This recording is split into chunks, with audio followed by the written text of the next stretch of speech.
This week I'll be talking to you about how to blow dry relaxed hair. This is my method on how I take care of my hair during the blow dry process. I just shampooed and conditioned my hair. I'm putting in It's a 10 Miracle Leave-In product, a very moisturizing leave-in. And I'm going to do the t-shirt method to help with drying my hair to about 70 to 75% dry before I'll actually put a blow dryer on my hair, just because I don't like to put blow dryers on completely wet hair. So this is pretty much how I do the t-shirt method. I make sure that the t-shirt's print is on the outside of the shirt when I am doing this method, because I don't want the print of the shirt to possibly rough up my cuticle while my hair is tied up in the shirt.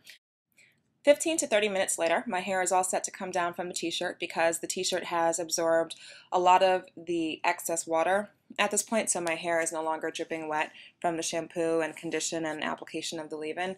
And so at this point I'm going to move on to working on that hairline prior to considering putting heat on my hair. The reason why I do this is because I don't want to rely on a blow dryer or a flat iron for that matter to get my hairline straight. So I'll re-wet my hairline gently, and I then apply or use a satin or silk scarf on my hairline for as long as it takes for my hairline to dry. It doesn't really take that long. And I'll gently tie that scarf around my hairline, and I will then unfasten that butterfly clip and allow my hair to air dry a lot more. I'm trying to get to about 75% dry with my hair before I even start the blow dry process. And so once my hairline is dry, I take off the scarf. So at this point I'm going to feel my hairline, make sure it's flat and is as smooth as possible and that it's dry. One of the great things about this process is oftentimes I'll take my hair and just put it into a bun. I don't even bother blow dry my hair, but this is my blow dry video, so I'll continue this whole process. So after I take down the satin scarf and I feel my hairline, I'm going to spend some time finger combing my hair before I'm ready to start the blow dry process.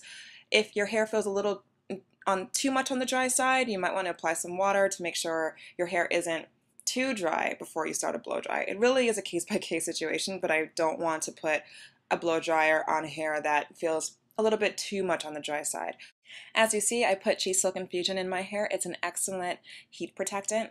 And so now I am taking a wide tooth comb and gently combing down my hair. I'm not taking the comb and going from root all the way to the end in one big swoop, because that's a great way to break your hair. You don't want to do that.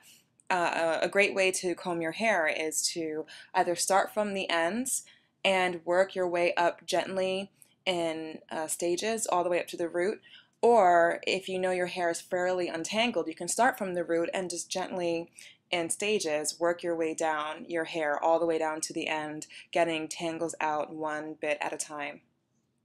I blow dry my hair in sections and rows specifically, and so by this point I'm already halfway up my hair, but the reason why I am starting at this point is because it's a great angle to actually show you the technique that I use on my hair.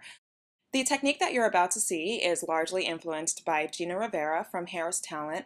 So here you see me doing a particular section of my hair, and I'm going to be using a Rusk brush as well as a Twin Turbo 2600 blow dryer. I'm first making sure my hair is tangle free before I even use those tools. So now I am blow drying my hair mid-shaft to ends around that section of my hair, and I just allow the blow dryer to follow the brush mid-shaft to ends. I find that this brush is great because it allows my hair to be effectively blow dried but doesn't tangle up my hair in the process, and really helps with achieving a smooth cuticle, which I really like. The Twin Turbo 2600 comes with two nozzles, a narrow one and a wide one. I like using the narrow one because I find that it concentrates the heat a lot better on my hair. So on that same row of hair, I'm going to now focus on my roots. So I'm going to take that brush, I'm going to gently dig in to the root area and then twist my wrist and just quickly put that blow dryer on the roots to straighten the roots. And what you hopefully see in this process is that I'm gently tugging on the roots so as to straighten them as much as I can without really putting too much tension on my hair and allow the heat to straighten the roots. And the reason why I love this technique is because you're not going over the same hair or sections of hair over and over and over again. Some of the heat does get distributed from mid shaft to ends during this process, but it's not like I'm going from root to ends over and over and over again. So I like the fact that I can use this portion of the time to just really focus on the roots. There really isn't a lot of heat that touches my hair mid shaft to ends while I am focusing on my roots.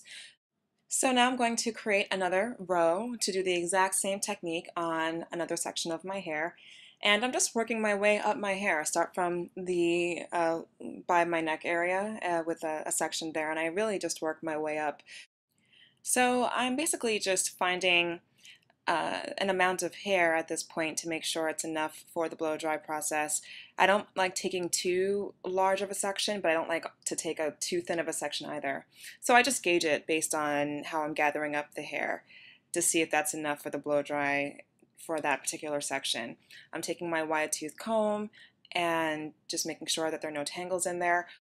I just took a moment to show you my brush because there's no hair in there, and that's how it should be when you're blow drying your hair. You don't want to see a whole bunch of hair strands in that brush, because if you do, it's showing that your hair is breaking in the brush while you're blow drying. And if it is excessive breaking, you may want to check the method, how you're blow drying your hair, if you're putting too much tension on it. Perhaps it's the shampoo and conditioner. There's so many different factors that go into why hair breaks, especially during the blow dry process. Perhaps you're using too much heat.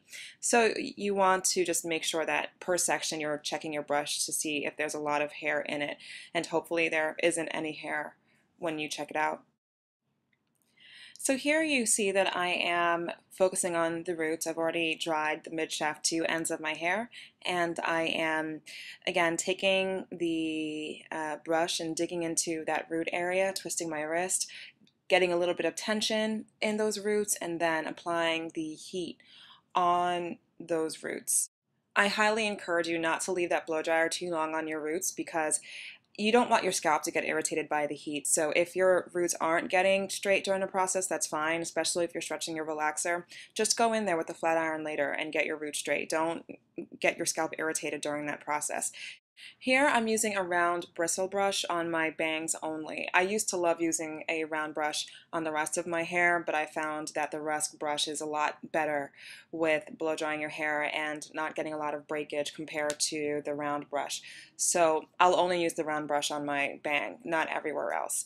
So here I'm using Chi to pretty much prep my hair for the flat iron process. Now mind you, I really love air drying my hair, and I also like just wearing my hair down or tying it up after even a blow dry. But I'm going to, for the purposes of this whole chain of videos that I'm doing, I'm going to show you the whole process from shampoo and condition, which I've already done, to the flat iron process, which will come next week. So I'm wrapping my hair up, and I basically take two sections of my hair on both sides of my hair, and I cross them behind my head and pin them up with the pins that you see here. You can buy them at any beauty product store, and I take a satin or silk scarf, tie down my hair. After I take down this scarf after 15-20 minutes or even overnight, my hair falls down smooth and it's great.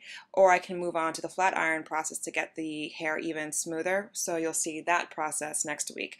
So thanks for watching this video, and please don't forget to subscribe. Thanks so much for watching.